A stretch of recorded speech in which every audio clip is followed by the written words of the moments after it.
শুধু একবার কাউকে পাঠান, অনেক মানুষ এসব গুনাহ করা থেকে বেঁচে যাবে। একা আছেন, আল্লাহকে স্মরণ করুন। কষ্টে আছেন, মোহাম্মদ ও আলে মুহাম্মদের উপর দরুদ পড়ুন। মন খারাপ থাকলে ইয়া হাইয়ু ইয়া কাইয়ুমও পড়ুন। টেনশনে থাকলে ইয়া রাহিমও পড়ুন। ফ্রি থাকলে মেসেজটি ফরওয়ার্ড করুন, হে আল্লাহ, আমার উপর এবং তোমার নবীর উম্মতের সকল সদস্যদের উপর তোমার রহমত বর্ষণ করো, আমিন। তথ্য: আপনি কি জানেন পবিত্র কোরআন শুনলে ক্যান্সার হয় না? আর যদি ক্যান্সার সেল শরীরে থেকেও থাকে তাহলে তাও মারা যায়। দীর্ঘ সময় ধরে আল্লাহকে সেজদা দিলে জ্ঞান ও বুদ্ধিশক্তি বাড়ে। মাথা ব্যথার সমস্যা হয় না, চুল পড়া দূর হয়ে যায়। এই মেসেজটি ফরওয়ার্ড করতে শয়তান আপনাকে বাধা দিবে, কিন্তু আপনি এটা হতে দিবেন না।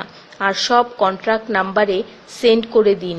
কোরআন ও নবীর সুন্নত ও তার সম্মানিত সাহাবী এবং আহলে বাইতের অনুসরণ করুন। ক্যান্সার একটি ভয়ঙ্কর রোগ। অনেক মানুষ আছে যারা নিজেরাই এটাকে দাওয়াত দিয়ে নিয়ে আসে। ছোট অথচ সাধারণ কিছু পদক্ষেপ গ্রহণ করলেই এই রোগ থেকে বাঁচা যায়।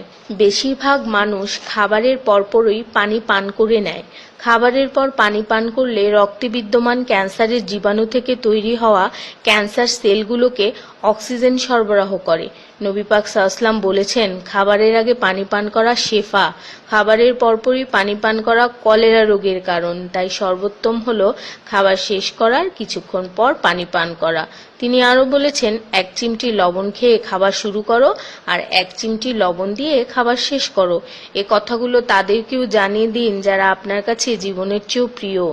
যদি কোনো ব্যক্তি ঘুমানোর সময় 21 বার বিসমিল্লাহির রহমানির রহিম পড়ে, আল্লাহ তখন ফেরেশতাদেরকে হুকুম দেন এই ব্যক্তির প্রতিটি নিঃশ্বাসের বদলে নেকি লেখা হোক। আপনার মোবাইলে যত নাম্বার সেভ করা আছে তাদের সবাইকে এটা ফরওয়ার্ড করুন, আর তখন দেখবেন কত মানুষ আপনার কারণে বিসমিল্লাহ পড়ছে। শেফা আর শেফা। রোজ একটা করে আপেল, নো ডক্টর। রোজ 4টা বাদাম, নো ক্যান্সার। রোজ একটা লেবু, নো ফ্যাট। রোজ 1 glass milk, no bones problem. রোজ 12 গ্লাস পানি, নো স্কিন প্রবলেম। রোজ 4টা খেজুর, নো উইকনেস। রোজ 5 ওয়াক্ত নামাজ, নো টেনশন। রোজ কোরআন অর্থসহ তেলাওয়াত, হ্যাপি অ্যান্ড হ্যাপি।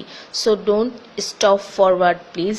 স্কিনের জন্য অজুর পানি, হার্টের জন্য কোরআন তেলাওয়াত, স্বাস্থ্যের জন্য নামাজ, আর খুশি থাকার জন্য আল্লাহর জিকির করুন।